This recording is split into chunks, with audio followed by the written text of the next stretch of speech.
안녕하십니까, 신경 선생님입니다. 자, 2024학년도 버전 타임어택 오리엔테이션 하도록 하겠습니다. 이 강의는 워낙 이제 선생님 시그니처 강의로 유명한 강의이기 때문에 한 번쯤은 들어봤을 거예요. 선생님 강의 중에 이제 3대장이 있어. 국기공이란 강의가 있고, 수능, 국어 이제 전반적으로 체계 잡아주는 강의죠. 그 다음에 타임어택이 있고, 그 다음에 EBS 분석의 신 강의가 있는데, 그 중에서 이 시즌이 되면은 타임어택을 듣는 친구들이 굉장히 많습니다. 지금 이 시즌이 언제냐? 타임어택 개강은 매년. 강의 듣는 거는 사람마다 다 시간대가 다를 거야. 시기가 다르겠지만 선생님이 이 개강을 하는 게 6월 평가원 모의고사 끝나고 나서예요. 6평 끝나고 나면 애들이 어떤 생각을 하게 되냐면 또 시간 안에 못 풀었어. 또 2지문 찍었네. 보통 애들은 1지문 정도는 찍고 많으면 2지문 찍는 친구들도 있고, 그 친구들의 생각이 뭐냐면, 이게 점수를 떠나서 내가 만약 시간 안에 이걸 다 풀었다면, 그래서 만약 내가 한 3문제 정도만 더 맞았으면 이게 등급이 바뀌는 건데, 이런 생각들을 많이 하거든. 많은 선생님들이 다 알고 있습니다. 뭘 알고 있느냐? 아이들의 가장 큰 고민이 시간 단축에 있다는 거. 그런데 그거를 내가 많은 인강 선생님들하고 다 얘기를 해봤어. 전부 다 알아. 애들의 고민이 그거라는 걸. 근데 어떻게 하면 시간 단축과 관련해서 강의를 만들어낼 수 있을까? 그거를 이제 세상에 내놓은 첫 인물이 바로 신영균이라는 역사적인 인물이에요. 그래서 이 강의가 이제 선생님 시그니처 강의로 자리 잡게 된 거지. 자, 우선 우리가 이런 얘기를 한번 해볼게요. 수험생들의 가장 큰 고민이 뭐냐? 수능 국어와 관련해서. 이게 이제 선생님이 주관적인 생각이 아니라 신문사에서 조사를 했던 거야. 신문사에서 애들을 상대로 설문조사를 했는데 국어 영역과 관련하여 가장 큰 고민은 무엇인가요? 라고 했을 때 압도적인 비중을 차지하는 게 이겁니다. 시간 부족. 이게 과반이 넘더라고. 그럼 나머지는 둘 중 하나 헷갈린다. 수학은 둘 중 하나 헷갈리냐? 수학은 1번 아니면 3번인데 이런 건 없잖아. 근데 국어는 이제 그럴 수 있지. 그 다음에 개념과 관련해서 개념 부족. 근데 압도적인 비중을 차지하는 게 시간 부족이에요. 항상 애들이 선생님한테 하는 말이 이거라니까. 선생님, 제가 35번까지는 열심히 풀어가지고 거기까지 한 개밖에 안 틀렸거든요. 근데 뒤에 10문제 찍었어요. 찍었더니 10개 중에 한 개 맞더라고요. 그래갖고 토탈 10개 틀렸습니다. 그래서 4등급이죠. 막 이런 얘기를 합니다. 그러니까 그런 애들의 이제 특징이 뭐냐면 자기가 풀어낸 부분은 많이 맞더라 이거야. 정답률이 높은데 항상 한두 지문을 그냥 찍어버리니까 거기서 이제 항상 이제 점수가 떨어진다. 이런 얘기를 합니다. 이게 모의고사 때만 해도 괜찮아. 모의고사니까 한 지문 찍어도 또 시간 안에 못 풀었군. 이렇게 되는데 다음번엔 시간 안에 풀어야지. 이게 돼. 수능 시험장이라고 생각해. 수능 시험장이야. 한 지문 또 찍었어. 네 문제를 내리 그냥 5, 3, 1, 4 그냥 찍었어. 지문도 못 보고. 과연 그렇게 생각할 수 있을까? 내가 또 네 문제를 찍었군. 이게 과연 쿨하게 이렇게 갈 수 있느냐? 아니. 2교시부터 수학 시간부터 제대로 제정신으로 시험 못 봐. 어차피 끝났다 나는. 만약에 2지문을 찍었다 1교시에. 한 8문제 내리 찍었어. 그 해 수능은 끝난 거야 이제. 만회가 안 돼 이제 2교시부터. 이러다 보니 이게 아이들의 가장 큰 고민인 거죠. 지금이야 그런가 보다 하는데 이대로 가서 만약 수능날 내가 한두 지문을 쳐다도 못 보고 찍는다고 한번 생각해봐. 굉장히 공포스러운 일이죠 이거는. 무슨 말인지 알겠지? 이렇게 된다. 자, 그러면 도대체 왜 시간 안에 문제를 못 푸는 걸까? 45문제 80분 안에 마킹까지 해결을 하는 시험인데 왜 시간 안에 못 풀까? 어떤 애들은 똑같은 시간을 주는데 어떤 애들은 다 풀고 검토까지 한단 말이야. 근데 대다수의 아이들은 쩔쩔맵니다. 시간 때문에. 왜 그런 거 같냐? 왜 시간이 부족해 본인은? 선택장애. 그렇지. 둘 중 하나 있을 때 둘 중에 하나가 답인 것 같은데 하면서 시간을 보내는 거지. 이런 거 충분한 이유가 됩니다. 또 뭐 있을까?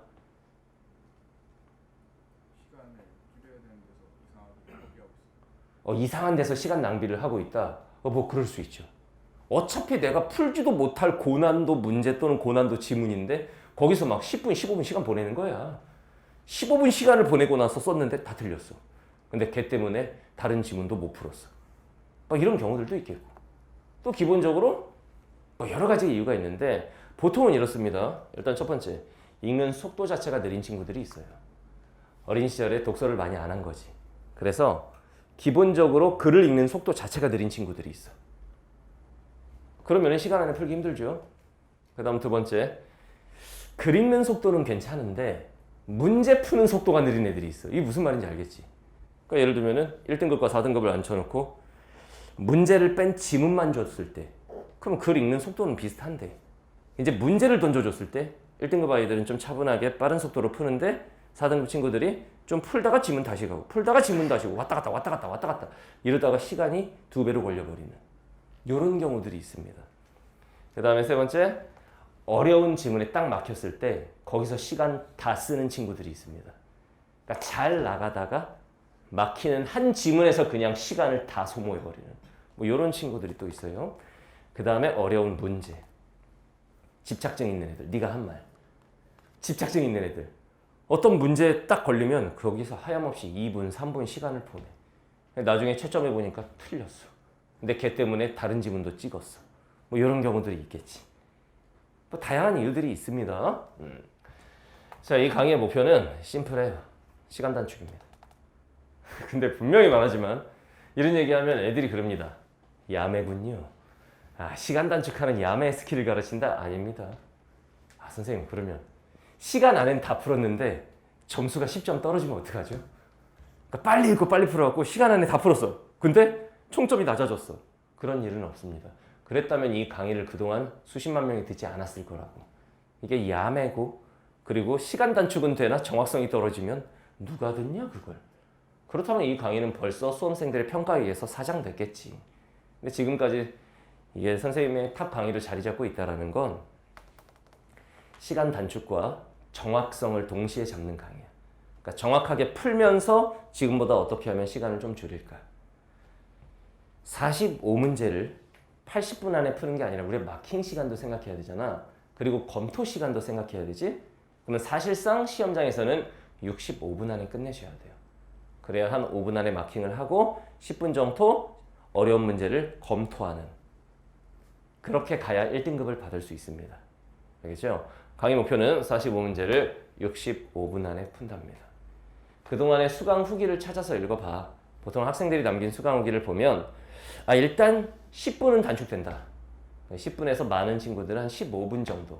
그건 뭐냐면은 글 읽는 요령, 어떻게 하면 핵심을 잡아내면서 읽는지, 그 다음 문제 유형별로 어떻게 푸는 것이 좀 빠르게 풀 수 있는 것인지 이런 것들을 몰랐던 친구들. 그러니까 그야말로 그냥 어리숙하게 읽고 풀고 읽고 풀고 아무 전략 없이 그렇게 갔던 친구들, 그런 친구들의 경우에는 15분까지도 단축이 돼요. 그런 강의입니다. 자, 강의 특징 65분 안에 푸는 걸 목표로 합니다. 꿈 같은 얘기지 지금으로서 여러분들에겐 이렇게 될 거예요. 그 다음에 지문의 핵심 내용을 중심으로 좀 빠르게 읽어내는 방법. 뭐 지엽적인 문제 나오지도 않을 부분까지 다 기억하려고 애쓸 필요는 없는 거거든 우리가. 그럼 어떻게 하면 그렇게 안 하는지 그런 거 가르칩니다. 그 다음에 문제 유형별로. 그러니까 예를 들면 어떻게 하면 일치 문제를 정확하게 맞추면서도 시간을 좀 단축할 수 있을까. 보기박스 문제를 문학과 독서 영역에서 보기박스 문제를 다루는 방법이 다르지. 그런 것들은 어떻게 하면 좀 빠르고 정확하게 풀까. 이런 것들을 배우는 겁니다. 알겠죠? 그 다음 시험장에서 시간 안배를 어떻게 해야 될까. 이 계획 자체가 없는 친구들도 많더라고. 그냥 80분을 통으로 생각하는 거야. 이 구간에는 어떻게, 이 구간에는 어떻게. 시간을 이렇게 쪼개서 시간 안배를 해줘야 되는데 그게 없는 친구들도 굉장히 많아요. 자, 이렇게 구성되어 있습니다. 강의 구성을 잘 봐. 일단 시간 단축 비법과 관련된 총론. 이거는 행동 강령이에요. 이런 식으로 시험장에서 시험을 운용을 해야 시간이 단축된다. 라는 총론이 있고, 이런 식으로. 총론도 그냥 대강 빨리 읽어 이런 게 아니에요. 애들이 답답해하는 거 이런 거야. 너희가 선생님들한테 물어보죠. 선생님 이번에도 한 집은 찍었어요. 어떻게 하면 제가 시간 안에 풀 수 있어요? 가르치는 입장에서 좀 빨리 읽어봐. 그럼 갑자기 그 말 듣고 애가 각성을 해. 알겠습니다. 그럼 갑자기 막 빨리 읽게 되냐? 그럴 리가 없잖아. 문제 풀 때도 집착증 있잖아. 둘 중에 하나 남으면 그 집착을 버려. 그러면 애가 오케이 이제 쿨하게 살겠습니다. 이게 되느냐? 안 돼요. 그 여러분들 사고로 되는 게 아니라고 이게. 그걸 다 세분화해서 이렇게 하면 된다. 라고 총론에서 다 설명합니다. 총론만 들어도 5분은 줄어든다. 그걸 실천할 수 있으면. 그 다음에 이제 영역별로 들어가서 시, 그러니까 타이틀이 있어. 매 강의가 주제별로 진행이 돼. 일단 1강에선 총론, 2강에서는 타이틀이 이거야. 시, 감상만 하다가 시간 다 보낼 거냐 시험장에서. 시험장에서 시 감상하고 있으면 안 되잖아. 그러면 어떻게 되느냐. 시, 지문을 빨리 읽는 방법. 그 다음 시, 문제를 빨리 푸는 방법. 모든 챕터는 둘로 나뉘어 있습니다. 각 영역별 지문을 빠르게 읽는 방법과 문제 유형별로 문제를 빠르게 푸는 방법. 시 파트의 문제 유형과 소설 파트의 문제 유형, 독서 영역의 문제 유형 다 다르지? 그럼 문제 유형별로 빠르게 푸는 방법. 방법만 알려주는 강의가 아니라 방법 알려주고 바로 적용. 바로 적용하는 그런 형태. 같이 문제까지 풀어가는 그런 강의입니다. 그 다음에 소설. 엄청 긴데 꼭 끝까지 다 읽고 풀어야 될까? 이런 타이틀로 이제 지문 빨리 읽는 방법, 문제 빨리 푸는 방법. 이걸 설명을 합니다. 그 다음에 내가 만든 문제로 하면은 빨리 풀리게끔 해놨구만. 이렇게 갈 수가 있으니까 실제 기출을 통해서 기출 분석을 하면서 이 방법을 적용합니다. 알겠죠? 자, 타이틀을 잘 봐. 고전. 무식하게 해석만 하다가는 시간만 보낸다. 시험장에서 이거 무슨 뜻이지? 파악이 안 돼. 막 이런 경우들이 있죠. 너네가 그러면서 시간 보내거든? 그럼 어떻게 하면 그렇게 안 할 수가 있는지. 자, 다음 문학 복합 지문. 시 두 작품 플러스 수필 또는 소설 플러스 극문학.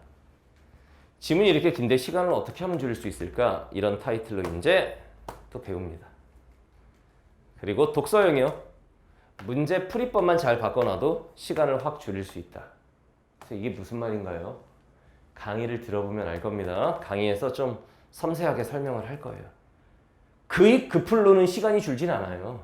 그냥 읽고 그냥 푼다. 이미 1등급인 친구들은 그렇게 해도 아마 1등급이 나오는 친구들이 있을 거야.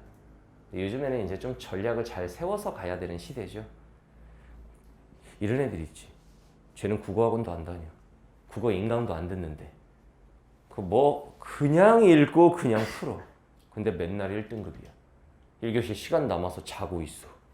근데 결과물을 보니까 1등급이야. 그런 애들은 이미 어렸을 때부터 자기도 모르는 사이에 책도 많이 읽고 해서 독해력 자체가 몸에 밴 아이들입니다. 문해력이 출중한 아이들이지. 근데 요즘 세대의 여러분들은 그렇지는 않아요. 특성 자체가. 그러면 우리도 어떤 방법이 있어야 될 거 아니야. 지금부터 독서를 다방면에 걸쳐서 많이 할 건가? 수능은 내년에 볼 거야? 그럴 수는 없잖아. 그런 대책에 대해서 생각을 해보는 거예요. 알겠죠? 그 다음에 독서 장문 독해, 가나형. 이런 주제 통합형 지문에서 시간을 드라마틱하게 줄이려면 어떻게 풀어야 되느냐. 이런 방법을 배우고 적용을 합니다. 여기까지가 공통 영역이에요. 그래서 선택 과목은 있어요. 선택 과목도 15분 안에는 일단 우리가 풀어줘야 되는 거잖아. 어떻게 하면 15분 안에 풀 수 있느냐? 화법. 보통 선생님들이 그러죠. 화작 선택자들. 비문학처럼 풀면 돼. 이렇게 말을 하는데 그렇지 않습니다. 비문학처럼 풀면 시간이 오래 걸립니다. 화법은 화법답게 풀어야 되는 거거든. 그런 방법을 배웁니다. 장문도 마찬가지예요. 장문에서도 문제 유형별 풀이법을 배우면서 어떻게 하면 시간을 단축할까. 엄매 선택자들, 문법, 개념만 알면 과연 시간 안에 빠르게 풀 수 있느냐. 그렇지 않다라는 거 여러분들이 평가원 모의고사를 통해서 확인했을 거야. 분명히 내가 개념 들어봤어. 관형격 조사 의의 여러 가지 형태 알아. 그런데 막상 문제 풀 때 보면 오래 걸려. 도대체 왜 그러는 것이냐. 5가지 방법에 걸쳐서 문법 문제는 이렇게 하면 좀 빠르게 풀 수 있다. 그 다음에 엄매 선택자들에게 고민이 되는 매체. 지문이 이렇게 길어가지고 그거 다 읽고 풀어야 되는데 이게 내용을 봐야 되는 건지 또는 매체의 특성을 봐야 되는 건지 문제 유형은 왜 이렇게 낯선지 이런 고민들이 있단 말이야. 그런 것과 관련해서 매체 영역을 그입급부라면 시간 싸움에서 지게 되어 있습니다. 그럼 어떻게 해야 되는지 이런 것들을 배운다. 선택 과목까지 다 준비가 되어 있어요. 그러면 공통 영역 부분은 자 총론 포함해서 공통 영역까지 7강으로 진행이 됩니다. 그리고 나서 이제 선택 과목은 화작 선택자들은 화작 2강, 언매 선택자들은 언매 2강 이렇게 들으시면 돼요. 그러면 선택 과목까지 다 합쳐도 볼륨이 9강밖에 안 됩니다. 그 정도면 해볼 만하죠. 시간 단축과 관련해서 이게 지금 뭐 한 30강짜리가 아니야. 9강짜리입니다. 이 안에 여러분들은 지문 읽는 습관이나 문제 푸는 습관, 그 다음 시험장에서 행동해야 하는 요령 이런 것들을 다 배우게 될 거예요. 그러면서 시간을 단축하는 거예요. 알겠죠? 단순히 빨리 읽는다, 빨리 푼다 이런 당연한 얘기를 하는 그런 강의가 아닙니다. 자, 그리고 마지막에는 타임어택 실전 모의고사 다 배웠으니까 한번 적용해봐라 이거지. 실제로 시간이 단축됐는지 이런 식으로 구성이 되어 있어요. 자, 수강 대상은 이런 친구들이죠. 시간이 부족한 친구들인데 뭐 이런 친구들이지. 아, 나는 시간 안에 다 풀 때도 있는데 물론 좀 부족할 때도 있지만 잘 들으세요. 이 강의의 목적은 45문제를 65분 안에 푸는 거라고 그랬지? 65분 안에 풀 자신이 없는 친구들, 이 친구들을 대상으로 하는 강의야. 그렇다면 전국에 있는 수험생 전부 다죠. 알겠어요? 너 지금 영상 보는 너를 위한 강의입니다. 자, 뭐 이 강의 단강으로 듣는 친구들도 선생님 네이버 카페가 있거든. 거기에 자료들이 굉장히 많아요. 그 자료들을 마음껏 활용할 수 있도록 정혜연으로 등록해 드릴 테니까 카페에다가 정혜연으로 올려주세요. 듣는 강의 타임어택입니다. 이렇게 남기면 되겠습니다. 알겠죠? 선생님 강의 목표는 항상 이거예요. 내 강의를 듣는 내 새끼들은 전원 1등급을 만들겠다. 가능하냐 이게? 불가능합니다. 이게 되면 선생님 내년에 재벌돼요. 내 강의를 들은 현강 인강 제자들이 올 1등급 맞았어. 나 내년에 재벌 될 걸 진짜? 그런 일은 없어. 내가 이 마인드로 가르치는 거고 여러분들도 목표를 1등급으로 잡고 국어는 수학하고 달라. 수학은 4등급인 친구가 지금부터 열심히 해서 1등급인 친구를 따라잡는 거 현실적으로 사실 쉬운 얘기가 아닙니다. 이미 많이 1등급 아이들이 알고 있는 것들을 모르고 있는 거거든. 4등급 친구들은. 그 알고 있는 걸 수학은 더군다나 단계적으로 쌓아가는 과목이잖아. 이 지식적인 측면을. 여기가 빵꾸 나면 그 다음 걸 배우기 힘들잖아. 근데 국어를 우리가 생각해보면 1등급과 4등급 얘들아. 1등급 아이는 4등급 아이보다 국어 1등급은 언변이 뛰어나냐? 말을 엄청 잘하니? 막 신동엽, 유재석 이런 분들은 옛날에 다 국어 1등급이었을까? 그러지 않을 거거든. 그럼 어디서 차이가 오느냐? 똑같이 한국어를 사용하는 사람들인데 사실 그 실력 차이는 진짜 백지장 한 장 차이인 거예요. 1등급 아이는 역설도 알고 직유법도 아는데 4등급에는 뭐 직유법도 모르느냐? 그렇지 않습니다. 시험장에서 글을 읽어가는 그리고 문제를 풀어가는 그 과정과 습관에 의해서 점수가 결판이 나요. 그리고 가장 중요한 건 시간 안에 푸냐 못 푸냐지. 결과적으로 수능 국어를 보는 아이들은 크게 두 부류로 나눌 수가 있어요. 시간 안에 다 푸는 애와 못 풀고 찍는 애. 크게 보면 이건 거야. 거기서 등급이 많이 갈리게 되는 거고. 알겠죠? 자, OT는 여기까지 하도록 하겠습니다. 본 강의에서 봅시다.